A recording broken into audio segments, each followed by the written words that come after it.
sites too, and that guy's just absolutely amazing. I mean, about half the time the emails he sends me don't make, whoa, wow, what an idiot. Turn across 2 lanes and turn left in front of a truck. Whew. Sure wakes you up, almost as good as a cup of coffee. Well, while I'm stuck in traffic, I want to do some shout outs to a few people on YouTube.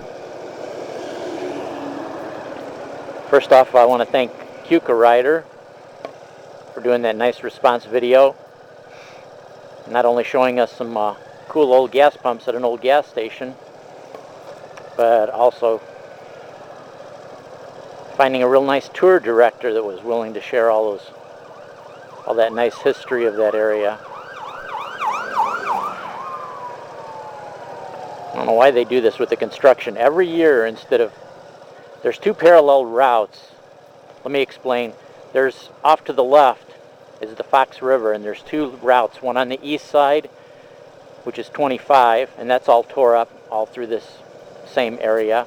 And here 31 on the west side of the river. And what they have to do every year is time it exactly at the same time when they work on them, so that there's no real alternative unless you go way far east or way far west. They just tear them both up at the same time, and I don't know why no engineer can't figure out that if you stagger them, that would be the more logical thing to do.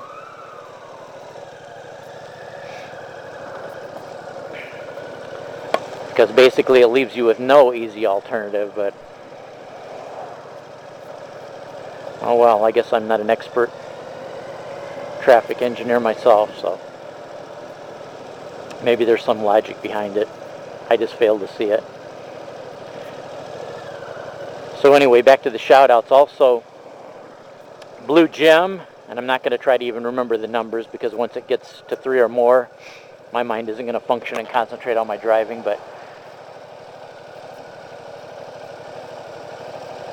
yeah, he was talking about that. He appreciated that I sent him the email because I'd been missing his videos for a while. Well, my purpose of these videos isn't so much to get everybody to watch them like I'm all that or anybody special. I mean, as a matter of fact, I've found that as I become close friends with some people, quite a few of them don't really watch my videos much of anymore. I mean, dang.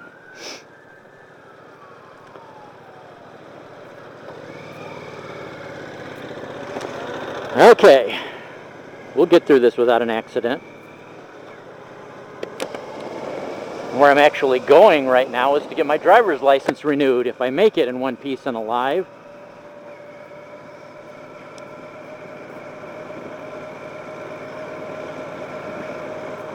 Okay, back to my train of thought again, hopefully.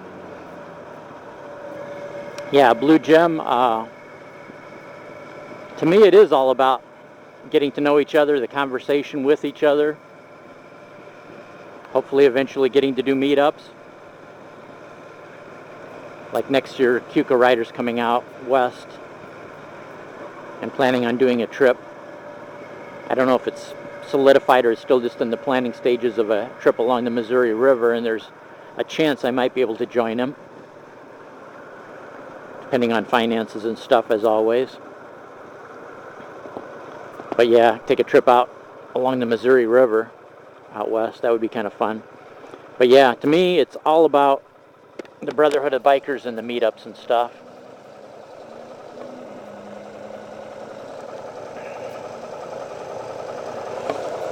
I heard another siren there. There's something going on back behind me. Have that many vehicles going to it with lights and siren. And also I want to do a shout out to my buddy Smyrna Cowboy. I'm not sure, I think last I talked to him he wasn't absolutely positive he was going to get to Deals Gap in 4 weeks. I'm not sure about that, but either way we'll get a chance to ride together because I'll be coming through Nashville. Now my original plans was to meet up with my one friend that's lived in Nashville for quite a while. He's in the jewelry business, but I talked to him on the phone the other day, and he's going to be gone on a conference for the jewelry business, so he will not be around when I pass through Nashville. So that means I'll have extra time if for some reason Smyrna Cowboy decides that he can't make it out to Deals Gap. Then I'll just spend the time with him. We'll ride together for a little bit, stop and have some coffee or tea or something, and just have a good time visiting. But hopefully he'll be able to make it all the way to Deals Gap. Could even possibly time it too, depending on how both of our timing works. We could possibly time it to where we can ride there together. Looks like I'll probably head out from Evansville, Indiana, sometime around 9 o'clock is my guess, so I should end up in Nashville around noon or a little bit after.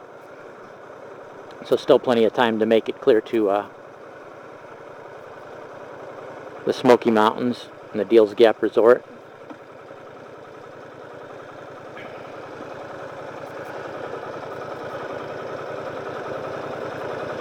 And in case some of you didn't hear too, I had a little accident working. See that? I don't know if this camera will show it, but there's a hole in my glove right there. And there's actually a hole in me, if you can see there. It's not as red as it was yesterday. Yesterday it was red and all swollen up. I didn't think for several days I'd be able to ride a motorcycle because it hurt all the way from the palm of my hand all the way down to my elbow. And I couldn't even hardly move anything. I mean, it's like everything just hurt. But then, like usual, for some reason, I have been blessed with a very good immune system. I mean, if I feel a cold coming on, most of the time, you know how you get a sore throat and your nose gets to run a little bit like that, and especially when people around you have a cold, you can feel that you're catching it too. Well, I go to bed and wake up the next day and it's gone almost every single time. I've had, in the last 10 years, one time I think I've had a cold that actually stuck around for about 2 days. But other than that, so in this case, the same thing too. Went to bed last night really hurting.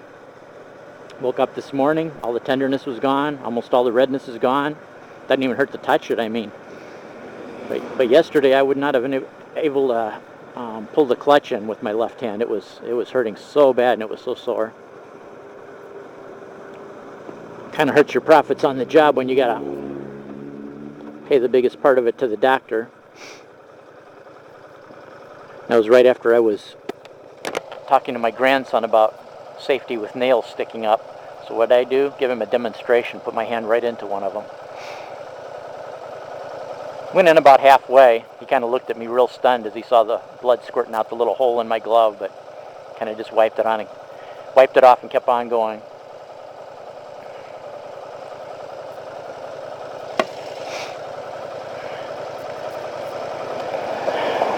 Takes a real man to survive lockjaw anyway. Rub some dirt on it. That's what I say. Rub some dirt on it. Oh well, I'm almost at the driver's license facility, so I'll see. If this video hasn't been too long and rambling and close to the 10-minute mark, I'll let you know the results. If not, maybe I'll remember to tell you the results too. Isn't that funny? Being nervous over all I have to do is take an eye exam and pay my $15. I just always think they're going to pull some surprise on me though, and all of a sudden I walk in there, oh, you're going to have to take your driving test again. Oh, you're going to have to take your written test again.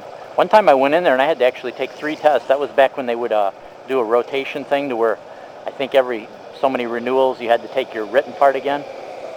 I went in there one time, totally surprised, didn't even realize it was in rotation. I had to take my motorcycle, my car, and my CDL truck license, all 3 at the same time.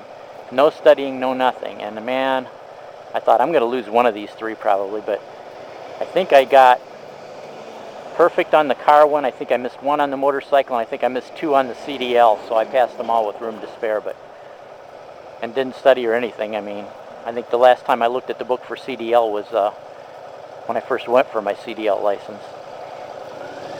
So, anyway, additional rambling added on to that.